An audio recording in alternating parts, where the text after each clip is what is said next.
तो cholinergic drugs की classification जो हमने स्टार्ट की है, जो डायरेक्टली एगोनिस्ट जो ड्रग है, जो डायरेक्टली रिसेप्टर्स के एन एम रिसेप्टर्स के ऊपर बाइंड होते हैं, निकोटिनिक एंड मस्कार्निक रिसेप्टर्स के ऊपर बाइंड होते हैं। डायरेक्टली कोलिनर्जिक ड्रग्स में जो एस्टर्स जो एस्टर्स है, जो सिंथेटिक है, इसमें मेडिसिन है, मेथाकोलिन, कार्बाकोल, एसिटाइलकोलिन, बीटा-निकोल जो सिंथेटिक है, ये हमने देख लिए है। अल्कलॉइड हमने स्टार्ट किया, अल्कलॉइड में निकोटीन्स भी हमने देख लिया। आज जो हमारा टॉपिक है वो है लेबुलिन। अब आज हम बात करेंगे लेबुलिन के बारे में। तो लेबुलिन क्या है? Lobeline is a plant derived alkaloid obtained from Lobelia inflata Indian tobacco. So lobeline is a plant derived alkaloid है, ये प्लांट से डिराइव किया गया है और बेसिकली कौन से प्लांट से? लेबिना इन्फ्लांटा, जो कि इंडियन टोबैको के नाम से जाने जाते हैं। और ये पार्शियली एगोनिस्ट है, ये पार्शियली एक्ट करता है। पार्शियली एगोनिस्ट मींस ये एगोनिस्ट और पार्शियली एगोनिस्ट। लेट सपोज ये एक रिसेप्टर्स है, ये एक रिसेप्टर है और ये एक ड्रग है, ये एक ड्रग है। ये उस इसके ऊपर आकर बाइंड हो जाता है, लेकिन फुली बाइंड नहीं होता, पार्शियली बाइंड हो जाता है। ये थोड़ा बहुत स्पेस यहाँ रह जाता है, जिसे हम कहते हैं पार्शियली एगोनिस्ट। तो ये पार्शियली वर्क करता है, पूरा रिसेप्टर्स को पूरी तरह एक्टिवेट नहीं कर पाता, पार्शियली एक्ट कर देता है एट निकोटिनिक रिसेप्टर्स को। निकोटिनिक रिसेप्टर्स के ऊपर बाइंड होता है। निकोटिनिक रिसेप्टर्स भी फर्दर टू टाइप्स के हैं, एक एनएम है और दूसरा एनएन है। न्यूरोनल निकोटिनिक रिसेप्टर्स और न्यूरोमस्कुलर रिसेप्टर्स। तो ये एक्ट करता है एनएन रिसेप्टर्स पर, इसको एक्टिवेट करता है receptor but less than nicotine. और जो निकोटीन प्रीवियस वीडियो में मैंने आपको बताया था, जो निकोटीन है इससे ये लेस इफेक्टिव है।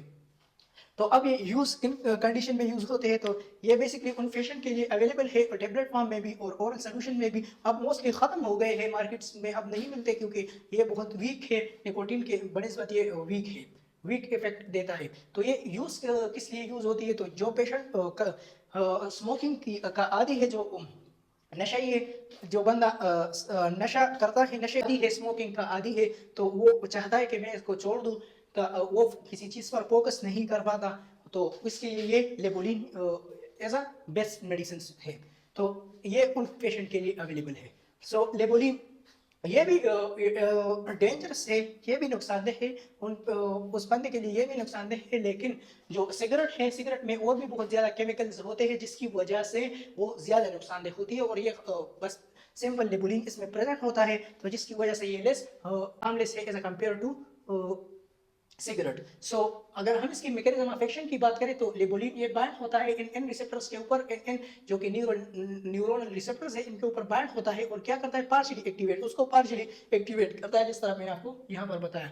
तो माइंड न्यूरोट्रांसमीटर और थोड़ा ही न्यूरोट्रांसमीटर की रिलीजिंग करवाता है। न्यूरोट्रांसमीटर की रिलीजिंग किस तरह से करवाता है? तो जब ये रिसेप्टर्स के ऊपर बाइंड हो जाता है, तो ये आयन चैनल्स को एक्टिवेट कर देता है। कैल्शियम और जो सोडियम आयन है, उसको सेल के अंदर बहुत ज्यादा इसकी एंट्री होती है सेल के अंदर, तो सेल के अंदर डिपोलराइजेशन स्टार्ट हो जाती है, जिसकी वजह से ट्रांसमीटर की रिलीजिंग होती है। और ये न्यूरोट्रांसमीटर एसिटाइलकोलिन है, एसिटाइलकोलिन की रिलीजिंग हो जाती है, डोपामीन की और नॉरएपिनेफ्रिन, एपिनेफ्रिन की इनकी रिलीजिंग हो जाती है। और ये क्या करता है? ये रिड्यूस निकोटिन क्रेविंग। तो ये क्या कर देते हैं? तो ये रिड्यूस निकोटिन क्रेविंग। जो बंदा है जो बहुत ज्यादा जब तक वो निकोटीन का इस्तेमाल ना करे, तो वो किसी चीज पर फोकस नहीं कर पाता, क्योंकि वो कंजक्टिव है, वो स्मोकिंग का आदी है।